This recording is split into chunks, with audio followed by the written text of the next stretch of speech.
আপোনালোকে মোক চশমা পিন্ধিলে ভাল দেখে নে চশমা নিপিন্ধিলে? হেল্ল' এভৰিৱান, স্বাগতম জনাইছোঁ মোৰ অন্য এটি নতুন ভ্লগলৈ। আৰু যে যোনে যোনে মোৰ নিচিনা চশমা পিন্ধে তাহাঁতিতো জানেই যে বেছিকৈ চশমা পিন্ধিলেও চকুটো একদম বিষাই যায় আৰু নাকৰ ওচৰত একেবাৰে ক'লা পৰি যায়। কিন্তু উপায়তো নাই, যিহেতু সৰুতে বহুত মোবাইল চালোঁ সেইকাৰণে মানে চশমা নিপিন্ধিলে দেখিয়ে নাপাওঁ দূৰৰ বস্তুটো। সেইকাৰণে কিন্তু মই আজিকালি অকল ক্লাছ কৰা টাইমতে চশমাযোৰ পিন্ধি লওঁ। আৰু আপোনালোকক ক'বই পাহৰি গৈছিলোঁ, আজিকালি আমাৰ নমিতাও চশমা পিন্ধে নহয়। তাই কিন্তু চশমা একেৰাহে পিন্ধিয়ে থাকে। যিহেতু আপোনালোকে আগৰ ভিডিঅ'কেইটাত দেখিছেই চাগে শামুক খোৱা, সেইকাৰণে চৰাংশী মোৰ নমিতাৰ ইমান শামুক আৰু পলু খাব মন গৈছে। যিহেতু বড়ো হয় তাহাঁতি আৰু মই হৈছোঁ আহোম, সেইকাৰণে পলু খাবই মন যায় দিয়কচোন।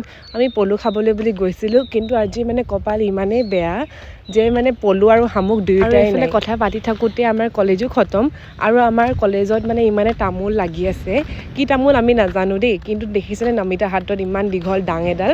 তাই মানে একদম পূৰা তায়ে এইবোৰ কাম কৰে দেই। কেতিয়াবা মধুৰি পাৰিলেও তায়ে পাৰে, তামোলো সেইকাৰণে তাইকে পাৰিব দিছোঁ। কিন্তু কি জানেনে, লাষ্টত গৈ মইহে পাৰিবলগীয়া হ'ল। মানে তাই পাৰিব নোৱাৰিলে, কিন্তু মানে মই পৰাটো ভিডিঅ' কৰাই নহ'ল। আৰু আমাৰ নিচিনা তামোল খাই কোনে কোনে ভাল পায় কমেণ্ট কৰি জনাবচোন দেই। আমি কিন্তু তামোলি একেবাৰে।